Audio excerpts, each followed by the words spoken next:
After my checkup, my doctor slipped me a note. Run from your family now. That night, I discovered the horrible, poisonous truth he was trying to warn me about. Before we start, make sure you subscribe, like, and comment below to check in.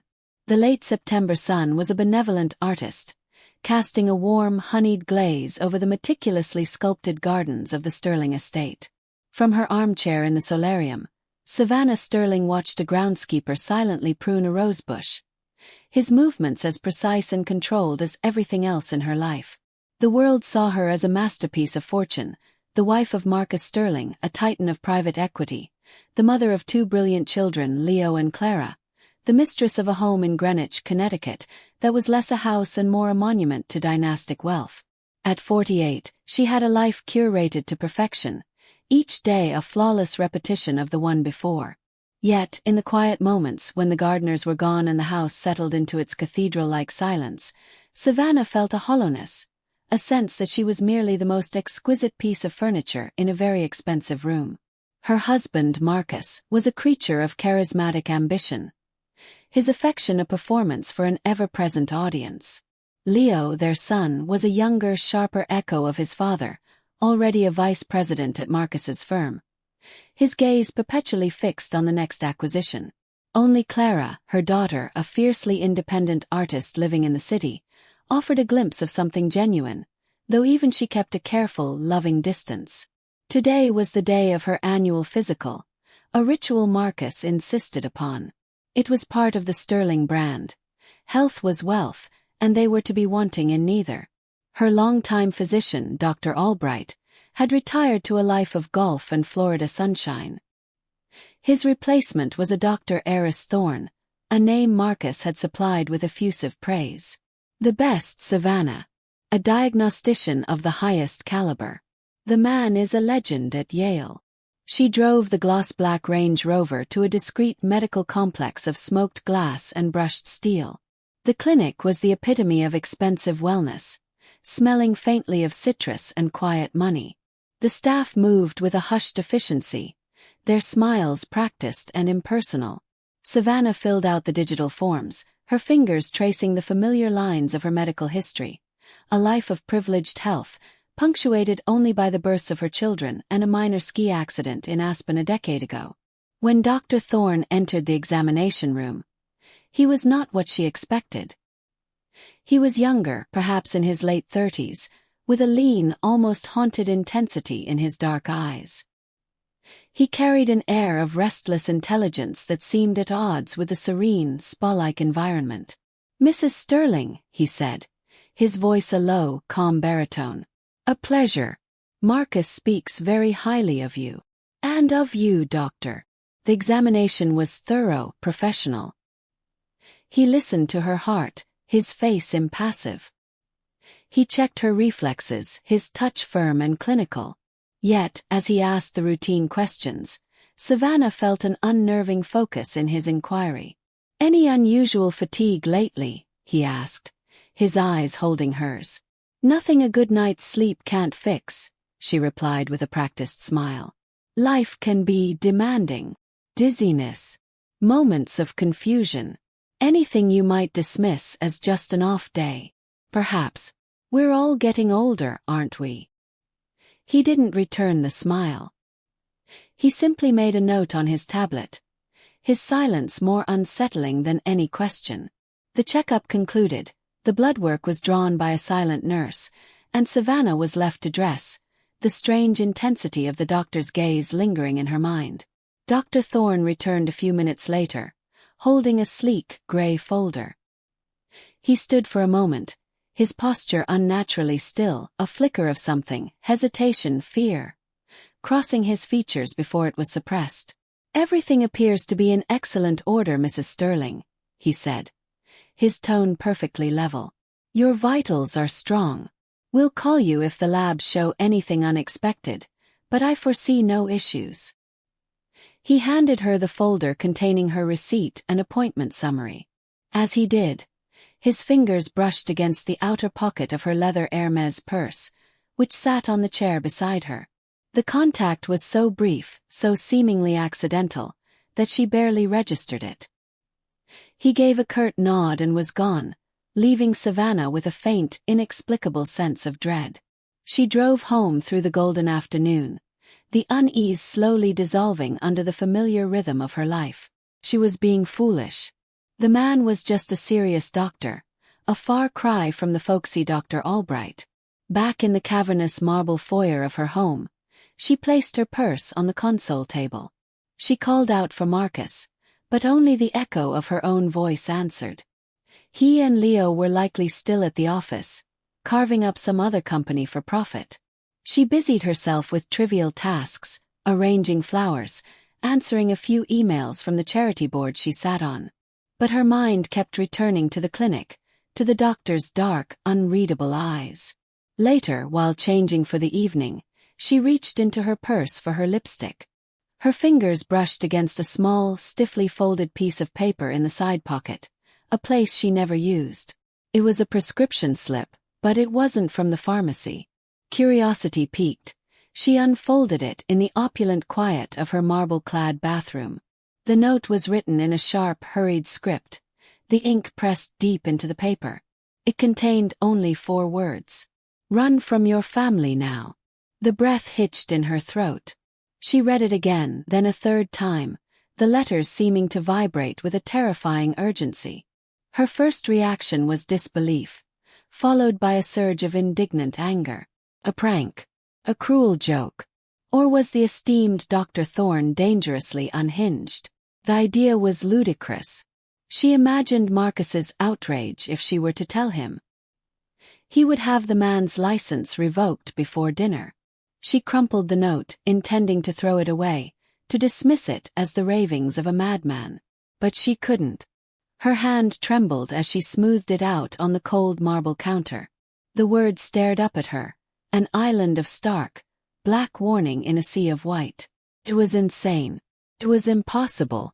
But as she stared at her own reflection in the vast mirror, a woman with a perfect life, a perfect family, a tiny cold splinter of doubt worked its way into her heart. Why would anyone do this? What if it wasn't a joke? Sevana forced herself through the motions of the evening. She put the note in her jewelry box, hidden beneath velvet cushions and the weight of diamonds she rarely wore. When Marcus and Leo returned, their faces flushed with the thrill of a successful day, she greeted them with a smile that felt like a porcelain mask. "Good day, darling," Marcus asked, kissing her cheek. It was a gesture she'd once found comforting, but tonight it felt cold, proprietary. "Fine," she answered, her voice sounding distant to her own ears. "My checkup went well.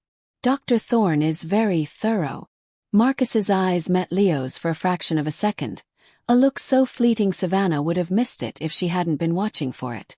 "Excellent," Marcus said, his smile never wavering. "Only the best for you, my love." Dinner was an agonizing performance. They spoke of markets, of mergers, of a charity gala they were expected to attend. Sevana picked at her pan-seared scallops, the food tasteless in her mouth. Every casual question felt like an interrogation, every shared look between her husband and son a conspiracy. The doctor's note had become a filter, tinting the entire world with a sinister hue. Was she losing her mind? Or was she finally terrifyingly sane? That night, sleep was a distant shore she couldn't reach. She lay beside Marcus, listening to the steady, even rhythm of his breathing, and felt an alienation so profound it was like a physical chill. The man beside her, the man who had been the center of her universe for 25 years, was suddenly a stranger. Around 2 a.m., her throat parched with anxiety, she slipped out of bed. The house was a tomb of shadows and silence. As she descended the grand, sweeping staircase, she saw a sliver of light from under the door of Marcus's study. A low murmur of voices reached her. She froze on the bottom step, her heart hammering against her ribs. She crept closer, her bare feet making no sound on the cold stone floor. The heavy oak door was slightly ajar. She held her breath and listened. It was Marcus and Leo. Their voices, stripped of their daytime charm, were flat and cold. "Not fast enough," Leo was saying, his tone laced with impatience. Her latest blood work should have shown more of a decline. This fatigue she complains about is barely noticeable. A cold dread, sharp and absolute, washed over Sevana. They were talking about her. I know. Marcus's voice was a low growl of frustration. The dosage should have been perfect. Utterly untraceable. A slow, gentle decline attributed to natural causes. A weak heart. But this new man, Thorne. His lab runs a much wider, more esoteric panel of tests. He's too damn thorough. Sevana pressed a hand to her mouth to stifle a gasp. Dosage. The word echoed in the silent hallway. A death knell for the life she knew. So what's the new plan? Leo asked. We can't risk this Thorne getting suspicious. If he flags anything. There was a pause, filled with the clink of ice against glass. We might have to accelerate the timeline, Marcus said. His voice chillingly calm. An accident. Simple, tragic. Fall down the stairs. Slip near the pool. Maybe the boat. A weekend on the Sound, a sudden storm. It would be a terrible tragedy. The world dissolved. It wasn't a joke. It wasn't a mistake. The doctor wasn't crazy. He had just saved her life. Her husband and her son were poisoning her. The fatigue she'd dismissed, the occasional dizzy spells she'd attributed to low blood sugar, it was all part of their monstrous design. They were waiting for her to die, and their patience was running out. The love, the family, the entire gilded structure of her life. It was all a lie, a beautifully constructed stage for her murder. The truth didn't break Sevana. It forged her. The terror that had paralyzed her on the stairs receded, replaced by a surge of pure, cold adrenaline. Tears were a luxury she couldn't afford. Grief was a battle for another day. Tonight was for survival. She moved with a spectral silence, creeping back up the stairs, every step a deliberate act of rebellion. In her mind, she saw a checklist forming, her thoughts sharp and brutally clear. Every action Marcus had ever praised as frivolous.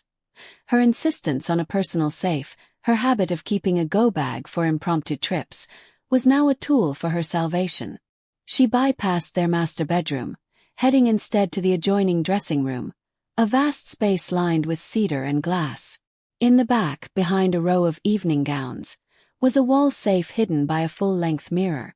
Marcus thought it held only her most expensive jewelry. He was wrong. Her fingers, steady now, keyed in the code. Clara's birthday. Inside, nestled among velvet boxes, was what Marcus had jokingly called her apocalypse kit. He had set it up for her years ago after they'd watched a spy movie, a rich man's novelty. It contained $20,000 in cash, a string of flawless, unmounted diamonds that could be sold anywhere, and most importantly, a valid passport in her maiden name, Sevana Wallace, a relic from before her marriage that she'd kept renewed, just in case. She took it all. From the back of her closet, she pulled a plain, dark duffel bag, a stark contrast to the designer luggage that lined the shelves. Into it went the contents of the safe. She added a burner phone she'd bought for an international trip last year, still in its original packaging. She chose her simplest, most practical clothes: black trousers, a cashmere sweater, comfortable walking shoes. No logos, nothing memorable. She left the diamond rings, the Cartier watch, the pearls. She left Sevana Sterling behind. Her iPhone lay on the nightstand, a golden beacon of betrayal, a tracking device. She left it. Her credit cards, her car keys with their GPS locators. She left them all. She took only the spare key for the older sedan the estate kept for staff errands, a forgettable gray Honda. With the duffel bag slung over her shoulder, she took one last look at the room, at the life that was a lie. The scent of Marcus's cologne lingered in the air, a fragrance that now smelled of poison and deceit. A photograph on the dresser showed the four of them, smiling in the Hamptons' sun, the perfect family. She felt a pang of loss so sharp it almost brought her to her knees, but she crushed it. The woman in that photo was already dead. She was just a ghost leaving her own tomb. She slipped out a side entrance that led to the staff garage. The night was cool and silent, the moon hidden behind a veil of clouds. The engine of the Honda turned over with a quiet hum.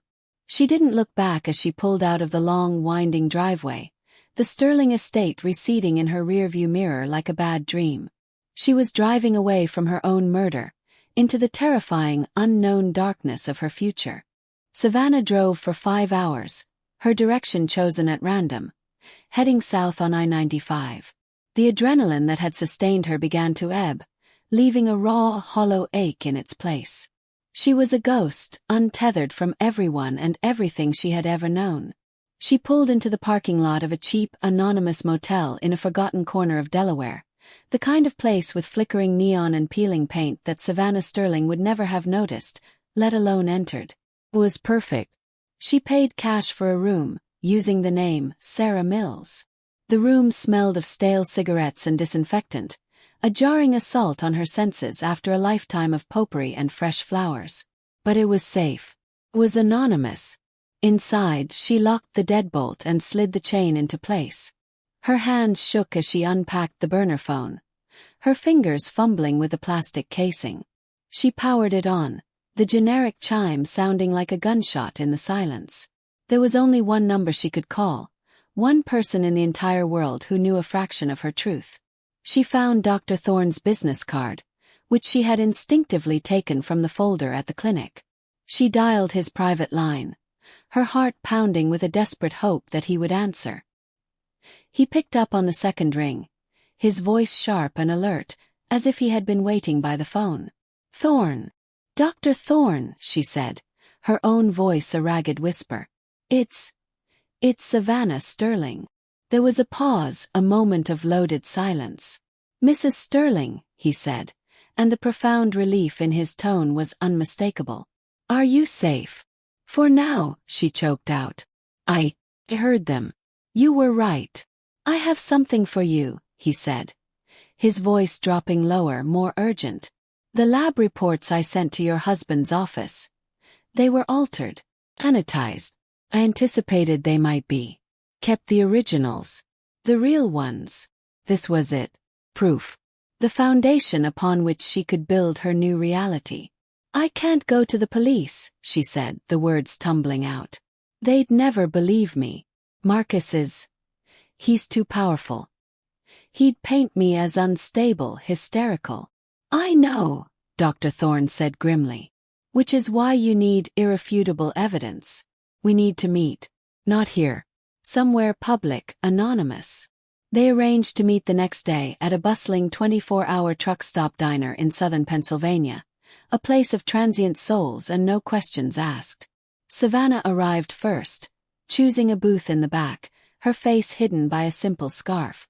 When Dr. Thorne slid into the seat opposite her, he looked exhausted, the skin stretched tight over his face. He was no longer a doctor, but a co-conspirator. He slid a thick manila envelope across the table. "This is everything," he said quietly. "The full toxicology report. It shows clear markers for a compound called oleandrin, but a modified, synthetic version. It's a cardiac glycoside. In small, cumulative doses, it slowly weakens the heart muscle, mimicking congestive heart failure. It's incredibly rare, sophisticated. I've only seen it once before, in a classified toxicology case when I was consulting for the military. That's the only reason I knew what to look for." He took a deep breath. "By giving you this, I've made myself their target too. My career, possibly my life, is at risk. I had to report my findings, but I buried them in a way that only an outside forensic investigator would find, buying us some time." Sevana opened the envelope. Inside were pages of data, chemical symbols, and medical jargon she didn't understand. But at the bottom of the summary page, highlighted in yellow, was the conclusion: presence of synthetic cardiac toxin consistent with deliberate, long-term poisoning. She looked up at Dr. Thorne, this stranger who had risked everything for her. "Why?" she asked, her voice thick with emotion. "Why did you help me?" A shadow passed over his face, a flicker of an old, deep pain. "Years ago," he said, his gaze distant, "I lost a patient, a woman in a similar situation. I saw the signs, but I dismissed them. I followed protocol and she died. I told myself I would never make that mistake again." He stood up, placing a hand on the table. "You have the proof now, Mrs. Sterling. What you do with it is up to you. Be careful. These people will not stop." He walked away, melting back into the crowd of strangers. Sevana sat alone in the noisy diner, the damning evidence in her hands. The shock and fear were still there, but now they were joined by something else, something hard and cold and resolute. Revenge. It wasn't just about survival anymore. It was about dismantling the entire house of Sterling, brick by fraudulent brick, until they had nothing left but the truth of what they had done. She now held the first stone. The greasy scent of the truck stop diner clung to Sevana long after she left. It was the smell of her new life, cheap, transient, and utterly anonymous. Back in the stale air of the Delaware motel room, she laid the toxicology report on the stained bedspread. The clinical, damning words seemed to glow with a malevolent energy. This single sheaf of papers was both her death warrant and her declaration of war. For the first time since fleeing her home, the full weight of her loss descended upon her. It wasn't the house or the money she mourned. It was the lie. 25 years of memories were now tainted, every loving glance from Marcus a calculated deception, every family portrait a grotesque fiction. A wave of grief for her daughter Clara washed over her, so potent it almost buckled her knees. Clara, her fierce, brilliant artist, who was likely worried sick, believing her mother had simply vanished. Was she a pawn in their game, or an innocent bystander? The uncertainty was a separate, exquisite torture. But Sevana knew that grief was a fire that would consume her if she let it. Instead, she let it temper her resolve into something as hard and cold as the diamonds in her duffel bag. Sevana Sterling, the gracious socialite, was a victim. A ghost could be a hunter. The transformation began that night. Using the burner phone's rudimentary browser, she spent hours researching how to disappear in the digital age. The first step was to sever the financial ties. Marcus was arrogant. He believed he controlled every dollar. He was wrong. Years ago, he had established a discretionary trust for her, a multi-million-dollar fund intended for her art acquisitions and vanity charity projects. He'd explained it as a tax strategy, but Sevana had always suspected it was a way to keep a portion of their wealth shielded from his more volatile business dealings. She had insisted on her own financial advisor for the account, a quiet, meticulous woman named Ms. Albright, no relation to her old doctor, who valued privacy above all else. Marcus had dismissed it as a whim. It was about to become his undoing. From an encrypted email client at a 24-hour library, she sent a single coded message to Ms. Albright, authorizing the liquidation of several key assets and their transfer into a series of offshore accounts, culminating in a final conversion to untraceable cryptocurrency. It was a complex sequence Ms. Albright had designed for her years ago, a financial fire escape she'd never dreamed she would use. The process would take 72 hours. For 3 days, Sevana would be a ghost with dwindling resources. Next came the physical self. She found a strip mall salon with a spinning barber pole and paid cash for a drastic change. The long, honey-blonde hair that Marcus had always loved, the hair she spent hundreds of dollars a week to maintain, fell to the linoleum floor in soft, lifeless heaps. She had it cut into a short, severe bob and dyed a flat, forgettable shade of mouse brown. In a thrift store, she traded her cashmere sweater and tailored trousers for worn jeans, plain t-shirts, and a drab, functional jacket. She bought cheap, wire-rimmed reading glasses that blurred her vision slightly but sharpened her anonymity. When she looked in the mirror of a grimy gas station bathroom, Sevana Sterling was gone. In her place was Sarah Mills, a woman you would never look at twice. A woman who looked tired, stressed, and utterly ordinary. A ghost. With her remaining cash, she bought a bus ticket. Not to a major hub like New York or Chicago, but to Pittsburgh. The Steel City felt right. A place of grit and reinvention, a world away from the manicured lawns of Greenwich. She found a small, furnished apartment for rent online in an old brick building in the South Side slopes, a place that required a cash deposit and didn't ask for references. As the bus rumbled through the night, leaving the East Coast behind, Sarah Mills watched the reflection of a stranger in the darkened window. Sevana Sterling was dead.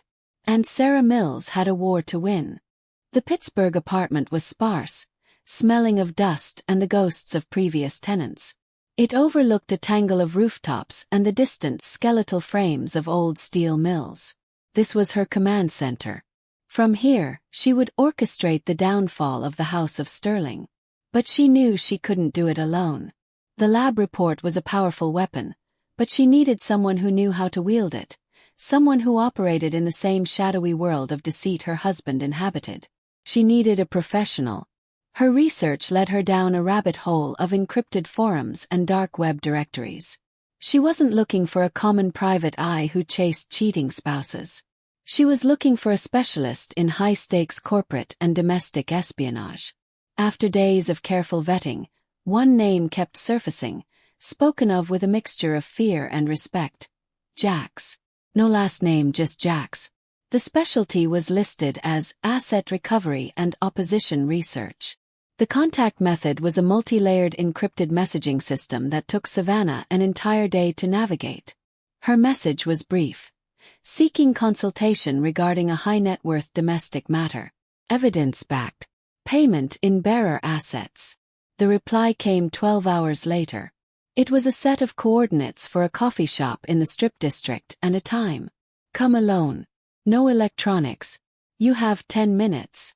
The coffee shop was crowded and noisy, filled with the aroma of roasting beans. Sevana, or Sarah, chose a small table and waited.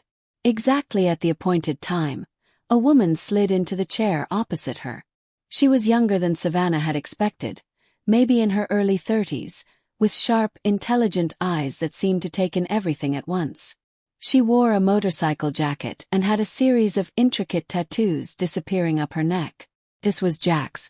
"You have my attention," Jax said, her voice low and even, cutting through the cafe's chatter. "Talk." Sevana began to speak, her voice steady despite the tremor in her hands. She laid out the story in its simplest, most brutal terms.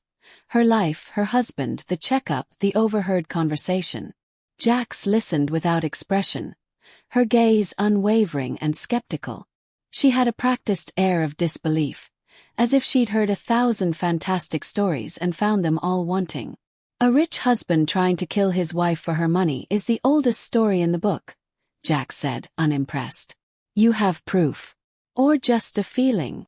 "I have more than a feeling," Sevana said, pushing the manila envelope across the table. "This is a copy of a toxicology report from a physician at Yale New Haven. He's the one who warned me." Jax opened the envelope. She read the report, her eyes scanning the technical data with a surprising fluency. She read it once, then a second time, her skepticism slowly being replaced by a flicker of professional interest. "Synthetic oleandrin," Jax murmured almost to herself. "That's not kitchen cupboard poison. That's sophisticated. Expensive. Someone went to a lot of trouble to make this look natural." She looked up, her sharp eyes reassessing Sevana completely. "This changes things. A lab report like this is a hard target. Verifiable. It elevates this from a domestic squabble to a serious conspiracy." "They're powerful," Sevana stressed. "They'll use their money and influence to crush anyone who stands against them." "Power and influence are just assets, Mrs. Sterling. And any asset can be leveraged, frozen or destroyed," Jax replied. "My services reflect the complexity and risk of such a task. I require a retainer of $100,000 to begin initial surveillance and verification. Non-negotiable." Sevana reached into her bag and pulled out a small velvet pouch. She opened it and let a single, flawless 5-carat diamond roll onto the table. It glittered under the dim cafe lights. "That should cover it," Sevana said. "There's more where that came from. I want to know everything. Every secret, every weakness, every dirty deal. I want the ammunition to burn their world to the ground." Jax looked from the diamond to Sevana's face, a slow, grim smile spreading across her lips. "Mrs. Sterling," she said, scooping the diamond into her pocket with a practiced motion, "I think we're going to get along just fine." While Sevana was forging a new identity in the rust-colored heart of Pittsburgh, Marcus and Leo Sterling were perfecting their own performance in the polished world of Greenwich. 2 days after her disappearance, they officially reported her missing. The press conference was a masterclass in calculated grief. It was held in the grand foyer of their home, in front of the very staircase Sevana had crept down just nights before. Marcus stood at a podium, his face a mask of weary devastation. He had artfully skipped a shave, and his expensive suit seemed to hang on him, as if from a sudden tragic weight loss. Leo stood just behind him, a hand on his father's shoulder, the very picture of a stoic, supportive son. "My wife, Sevana, my beautiful wife, is missing," Marcus began, his voice cracking perfectly. "For some time now she has been unwell, battling with a deep depression and anxiety that she hid from the world with incredible grace." He paused, dabbing his eye with a handkerchief. "We believe she may be in a fragile mental state. She might be confused, frightened. All we want is for her to come home safely." The narrative was brilliant in its cruelty. They weren't just erasing her. They were preemptively discrediting her. If she ever surfaced, if she ever tried to tell her story, she would be the unstable wife, the hysterical woman suffering from delusions. The police reports, the media interviews, they all echoed the same theme: fragile, unstable, prone to fantasy. They were building a cage of public perception around her. The performance was flawless. Sympathy poured in from their social circle. The story ran on national news. The concerned husband and devoted son played their parts to perfection. But behind the locked doors of the study, the performance ended. The masks came off, revealing the cold panic beneath. "Where the hell is she?" Marcus snarled, throwing a crystal tumbler of scotch against the fireplace. It shattered with a violent crack. "She has no credit cards, no phone, no car. How does a woman like her just vanish into thin air?" "She's smarter than you ever gave her credit for," Leo answered, pacing the room like a caged wolf. "She must have had a plan. A contingency. And what about Thorne?" Marcus's voice was low and venomous. "He had to be the one. He must have tipped her off. We need to handle him. Malpractice suit. An investigation. Something to destroy his credibility before he can become a problem." Their fear was palpable. They hadn't counted on Sevana's strength. They had seen her as a beautiful passive object, an accessory to their lives that had become inconvenient. They had never imagined she possessed the will to fight back. Their panic wasn't for her safety. It was for their own. The ghost they thought they were creating had escaped its grave, and now it was haunting them from an unknown distance. They checked their accounts obsessively, scanned the news, and jumped at every unexpected phone call, seeing shadows in every corner of the life they had tried to secure through murder. Jax worked with the surgical precision of a predator. Within a week, she had established a baseline of the Sterlings' lives, their routines, their associates, their digital footprints. While Marcus and Leo were busy performing for the media, Jax's network was quietly pulling on the threads of their pristine facade. She delivered her first report to Sevana in a secure, encrypted video call. Jax's face was impassive, but the information she delivered was explosive. "Your husband's financial trouble is worse than you imagined," Jax began, sharing her screen. A complex web of transactions and hidden ledgers appeared. "He's not just in debt. He's leveraged to the hilt with a loan syndicate out of Macau. We're talking 8 figures. The interest alone is crippling him. Based on the payment schedule, he was about to default. Your life insurance policy, a new one taken out 6 months ago for $50 million, was his only way out." Sevana felt a cold sickness in her stomach. It was so simple, so grubby. She wasn't being killed for passion or hatred, but to service a gambling debt. "And then there's this," Jax continued, and a new window popped up. It was a file filled with surveillance photos. A younger woman, a blonde with a hard, ambitious look in her eyes, was pictured with Marcus. Photos of them at a discreet hotel in the city, on a private jet, at a villa in St. Bart's that Sevana had never known existed. Her name is Katerina, Jack said. An art consultant half his age. He's been seeing her for 2 years. He bought her a condo in Tribeca, leased her a Maserati. He promised her everything once his unfortunate domestic situation was resolved. The affair was a painful, yet unsurprising cliché.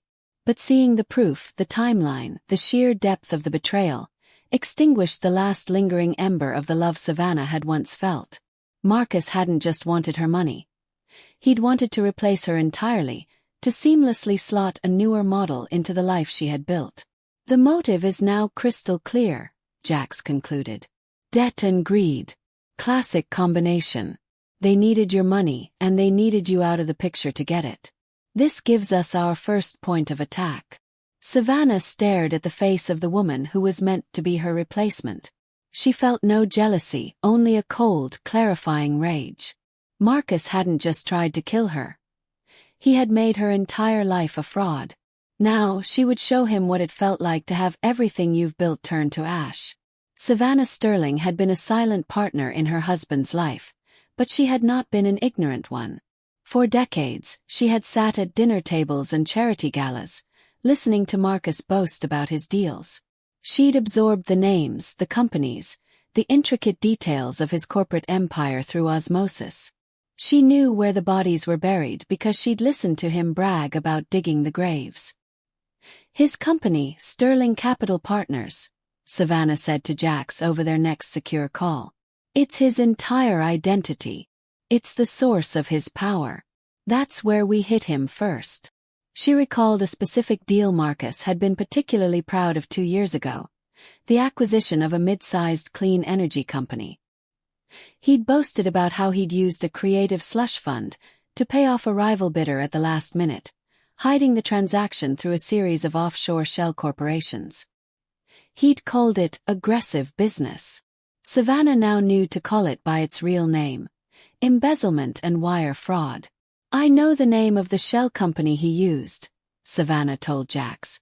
And I know which executive on his board has always privately questioned my husband's ethics. A man named Arthur Vance. That was all Jax needed. Within 48 hours, she had procured a digital copy of the illegal wire transfer, a single piece of irrefutable data that tied the slush fund directly to Marcus's personal accounts. The weapon was forged. It was time for the first strike. From a public computer at Carnegie Library, Sevana crafted a simple, anonymous email. The recipient was Arthur Vance, at his private, non-corporate address. The subject line was a single name: the clean energy company Marcus had acquired. The body of the email was brief and devoid of emotion. Mr. Vance, for the sake of the shareholders you have a fiduciary duty to protect, I suggest you investigate the final closing costs related to the acquisition noted above. Specifically, look for a wire transfer to a holding company named Lyra Consolidated. It will not be in the official records. It was funded by the executive discretionary accounts. This is not the only instance of such an irregularity. A concerned shareholder. Attached was the single file Jax had procured, a PDF of the damning wire transfer. Sevana hit send. There was no triumphant feeling, no surge of satisfaction. There was only the quiet, cold certainty of a chess piece being moved into a commanding position. She left the library and walked out into the crisp Pittsburgh evening, pulling the collar of her drab jacket up against the wind. She was Sarah Mills. She was nobody. Miles away, in his sleek Manhattan office, Marcus Sterling was pouring himself a celebratory drink, confident he had weathered the storm of his wife's disappearance. Then his private line buzzed. It was the chairman of his board. His voice was ice. Marcus, we have a problem. Arthur Vance just called an emergency ethics committee meeting. An anonymous email came through. We need you in the boardroom. Now. The first crack had appeared in the foundation of the Sterling Empire. The ghost had thrown her first stone, and it had landed with devastating precision. The boardroom at Sterling Capital Partners, a space usually humming with the confident energy of money being made, was as silent and cold as a morgue. Marcus Sterling stood before his board of directors, a group of men whose fortunes he had personally multiplied, and for the first time in his life, felt the unnerving chill of their collective doubt. The anonymous email had landed like a guided missile, and Arthur Vance, his perpetually cautious and now openly hostile board member, was leading the inquisition. "An internal audit is non-negotiable, Marcus," Vance stated, his voice devoid of its usual deference. "An independent firm will be brought in. Effective immediately. All executive discretionary accounts are frozen, pending review, including yours." It was a stunning corporate castration. Marcus felt a surge of white-hot fury, but he knew better than to show it. He projected an aura of wounded dignity, of a leader betrayed by a malicious, unfounded rumor. "I will of course cooperate fully," he said, his voice a carefully modulated baritone.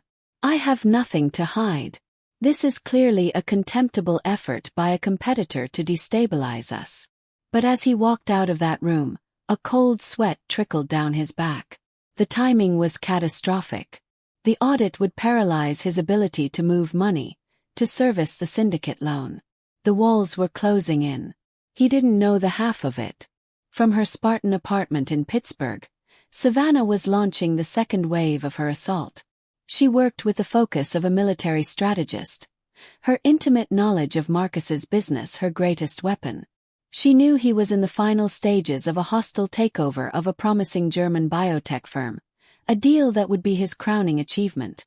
She also knew his strategy depended entirely on a single vulnerable point. He was planning to short the company's stock aggressively the day before announcing the takeover, creating a panic he could exploit. It was a ruthless, borderline illegal tactic he'd bragged about to her over dinner. Through Jax, she funneled this precise piece of intelligence, the exact timing, the target price point, and the name of the offshore entity Marcus would use, to the German firm's primary competitor. The result was a bloodbath. The competitor, forewarned, executed a perfect countermove, buying up the stock as Marcus tried to short it, then announcing a friendly merger with the German firm an hour before Marcus planned to make his move. Sterling Capital's position imploded. The deal was lost, and the failed maneuver cost the company over $100 million in a single morning. The news hit the financial wires like a thunderclap. Combined with the rumors of an internal ethics investigation, it sent Sterling Capital's stock into a nosedive. Marcus was hemorrhaging money, power, and credibility all at once. He sat in his study, the same room where he had plotted his wife's death, and stared at the stock ticker, watching his empire begin to crumble. He had no idea that the ghost he had tried to create was the architect of it all, dismantling his life's work with the same cold precision he had once reserved for her. Clara Sterling had always found her family's Greenwich mansion oppressive, a museum of a life she didn't want. But since her mother's disappearance, it had become something far more sinister. The official story, a mental breakdown, a desperate flight from inner demons, had never sat right with her. Her mother was the most resilient, composed woman she knew. Fragile was the last word she would use to describe her. Her father and brother's behavior only amplified her unease. Their grief felt performative, their conversations stopping abruptly whenever she entered a room. They spoke of her mother in the past tense, their eyes holding a shared secret anxiety that looked far more like guilt than sorrow. Driven by a gnawing suspicion, she drove out to the house one afternoon, telling her father she needed to pick up some of her old art supplies from the attic. In reality, she went straight to her mother's dressing room. The space was eerily untouched, a shrine of silk and perfume. It was as if Sevana had simply evaporated. Clara's heart ached with a profound sense of wrongness. She didn't know what she was looking for. A note, a diary, anything.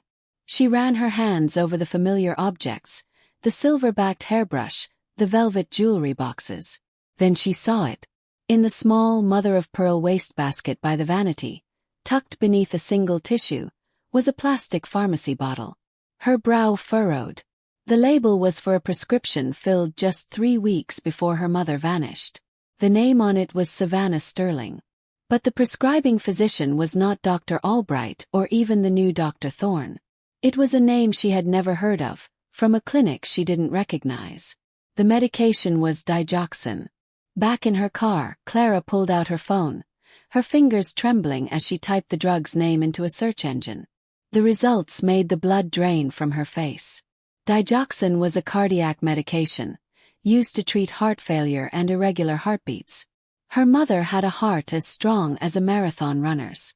She scrolled further, her dread mounting, until she found what she was looking for in a medical journal entry. In cases of accidental or intentional overdose, digoxin toxicity can mimic symptoms of a natural cardiac event.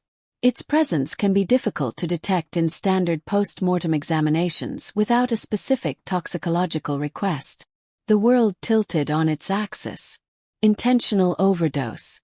The whisper she'd overheard, her father's talk of her mother's symptoms, Leo's frustration, it all coalesced into a single horrifying truth.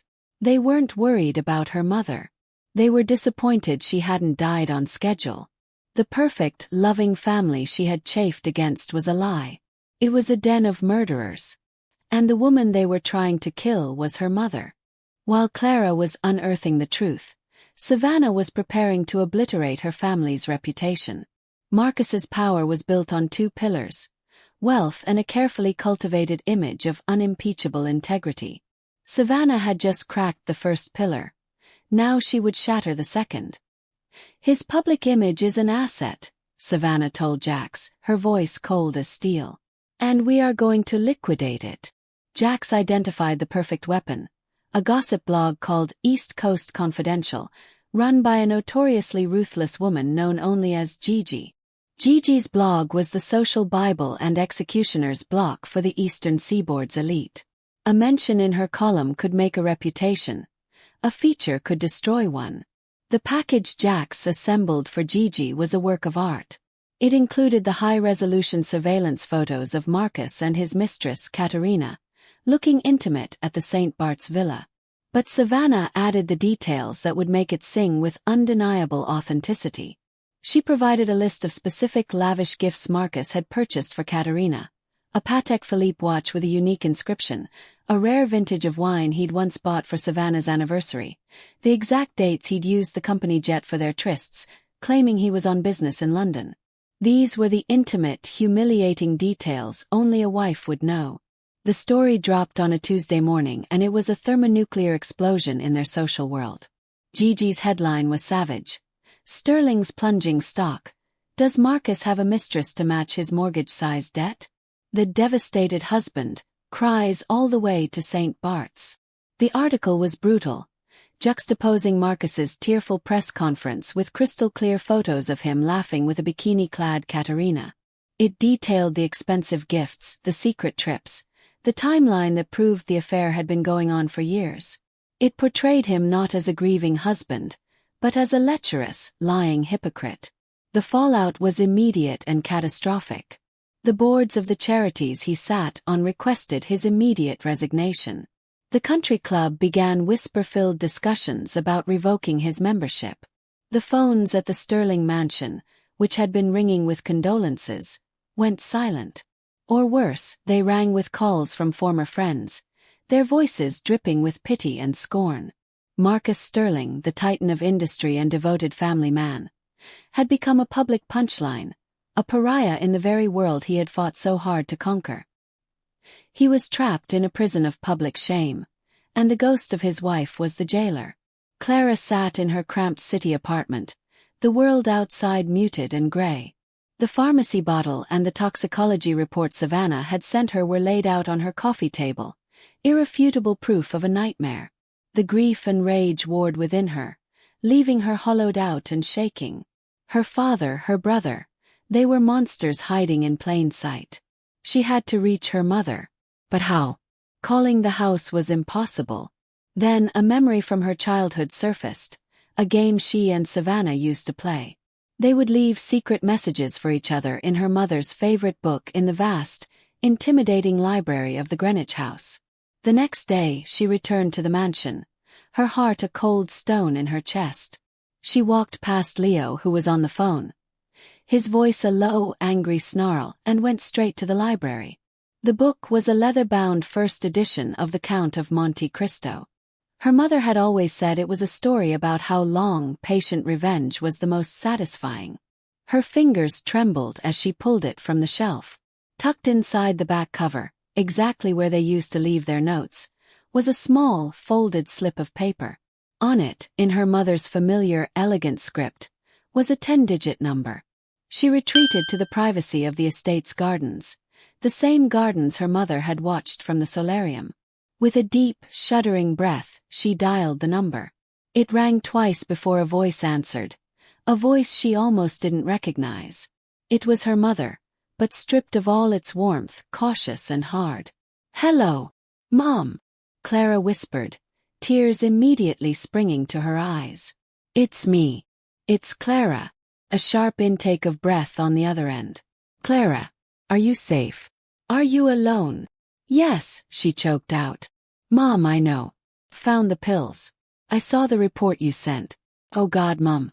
I'm so sorry." I believed them. For a long moment, there was only the sound of pained breathing on the line. When Sevana spoke again, the hardness had softened, cracked by a tremor of maternal love. "It's not your fault, my love. They built a convincing lie." "What are you going to do?" Clara asked, her voice gaining a sliver of her mother's new strength. "I want to help. I can't let them get away with this." A new alliance was forged in that moment, over a crackling, untraceable phone line, born of betrayal and a daughter's fierce, rediscovered loyalty. Clara was no longer a bystander. She was now a spy inside the enemy camp. Clara's intel was a game-changer. She became Savannah's eyes and ears, reporting on the increasingly desperate conversations between Marcus and Leo.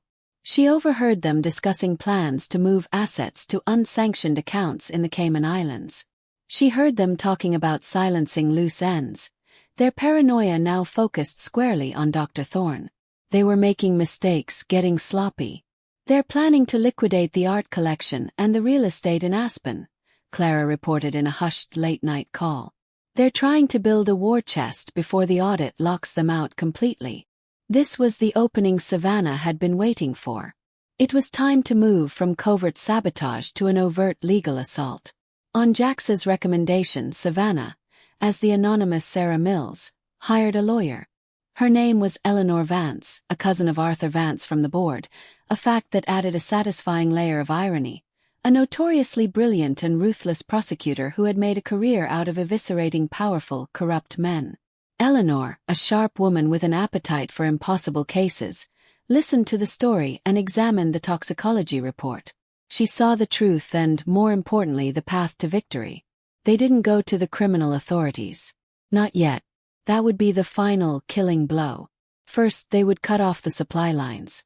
Eleanor Vance's office descended upon the courts with a flurry of emergency injunctions and civil suits. They filed on behalf of a Jane Doe, citing evidence of massive financial malfeasance by Marcus Sterling, intended to defraud his spouse of her rightful share of marital assets.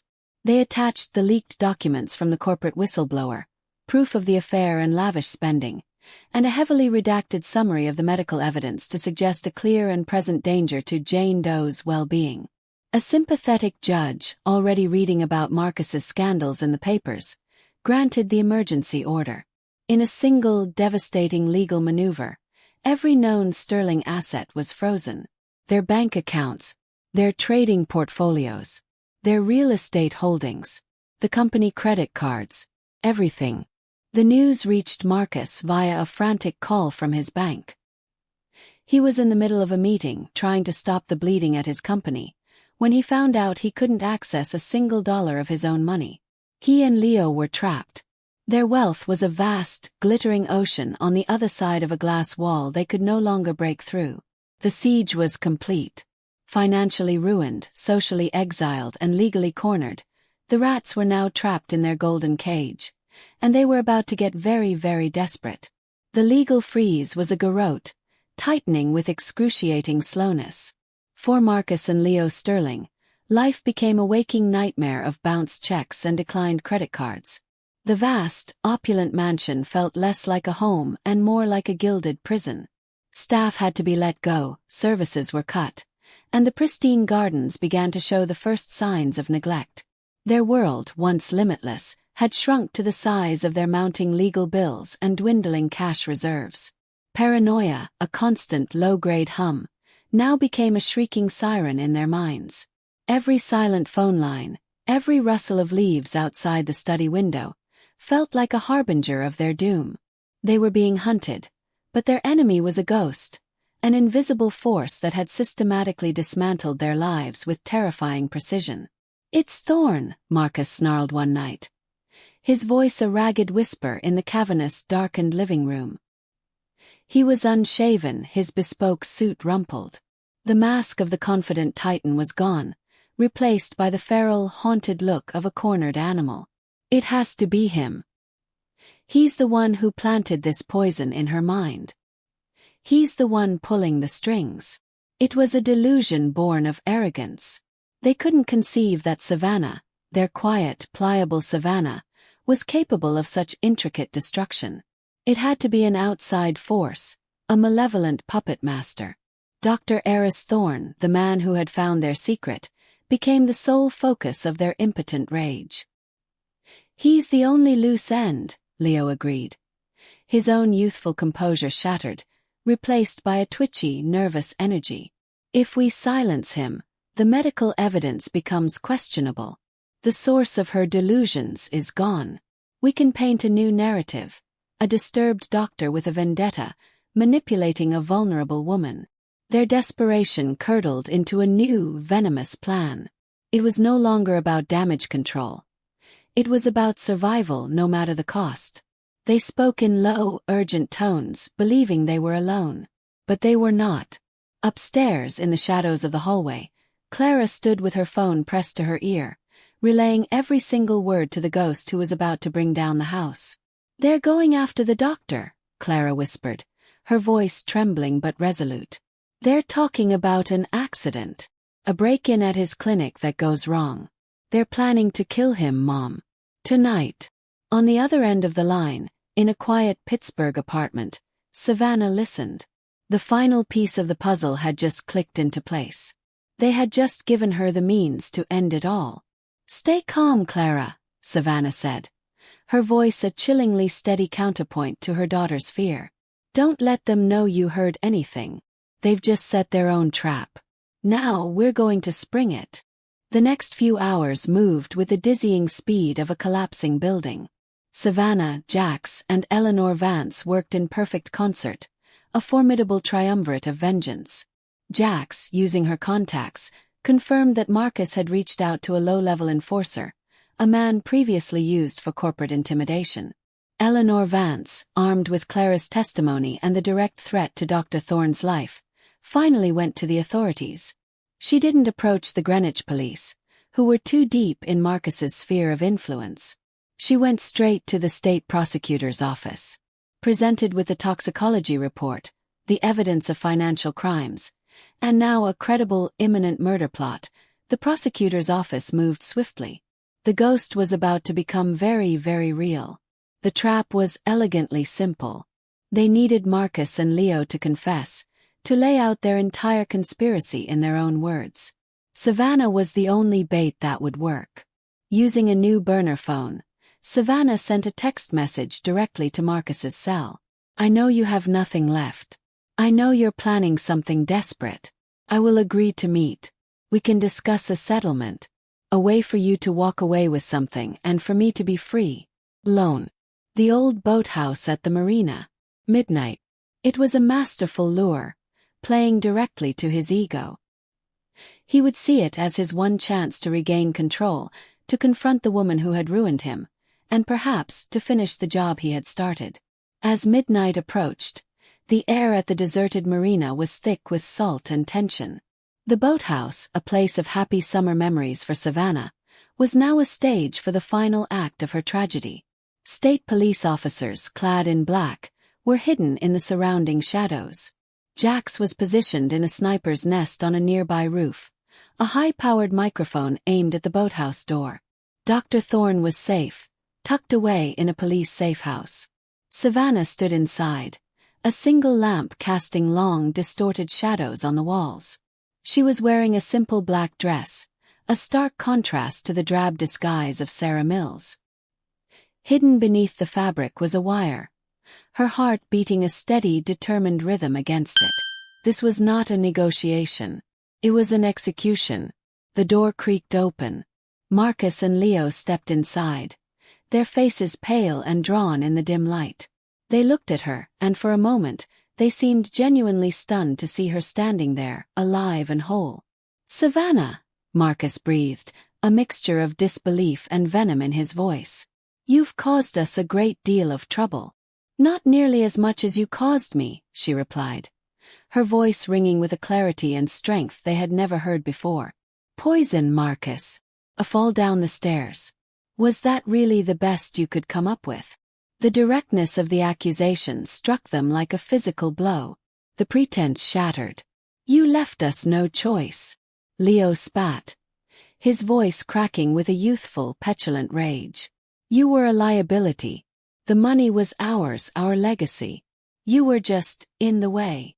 So you decided to kill me," Sevana stated, her voice dropping, each word a perfectly weighted stone. "Slowly, patiently. Hoping I'd just fade away so you could pay off your debts and install your mistress in my home." Marcus took a step forward, his face contorting into a mask of pure hatred. "It would have been a peaceful death, a kindness. But you had to run. You had to bring everything down on top of us. Now we have to be less kind. After your tragic accident tonight, we'll take care of your pet doctor. No more loose ends." It was everything they needed. The confession, the motive, the threat. "Checkmate." "I don't think so," Sevana said, a cold, triumphant calm settling over her. As if on cue, the boathouse doors burst open. Floodlights ignited the darkness, and the quiet marina erupted with the shouted commands of the state police. "Hands in the air. On your knees. Now." Marcus and Leo froze, their faces a comical tableau of shock and disbelief. They stared at Sevana, truly seeing her for the first time not as a wife or a mother, but as the architect of their utter and complete ruin. As the police swarmed in, cuffing their hands behind their backs, their eyes remained locked on her. The ghost had returned, and she had brought hell with her. The arrests of Marcus and Leo Sterling were a media firestorm. The story had every element of a high society thriller. A beautiful, wealthy wife, a murderous plot, a secret lover, a heroic doctor, and a fortune built on lies. The carefully constructed facade of the Sterling family didn't just crack, it was pulverized into dust. The narrative Marcus had so carefully crafted, that of the unstable, delusional wife, was inverted with brutal force. Sevana became a symbol of survival and strength, a woman who had been pushed to the brink and had clawed her way back with cunning and courage. The toxicology report was leaked, its clinical findings a stark counterpoint to the lurid headlines. Dr. Thorne was hailed as a hero, a man who had risked his career to uphold his oath. The corporate fallout was just as swift. The board of Sterling Capital Partners, led by Arthur Vance, cleaned house. The Sterling name was stripped from the company, its legacy irrevocably tarnished. The internal audit, guided by the information Sevana had provided, unearthed years of fraud and embezzlement. The empire Marcus had spent his life building was dismantled in a matter of weeks. Clara, shielded from the worst of the media glare, provided a quiet, damning testimony against her father and brother. It was an act of profound bravery, severing the final ties to the family she had once known in favor of the truth.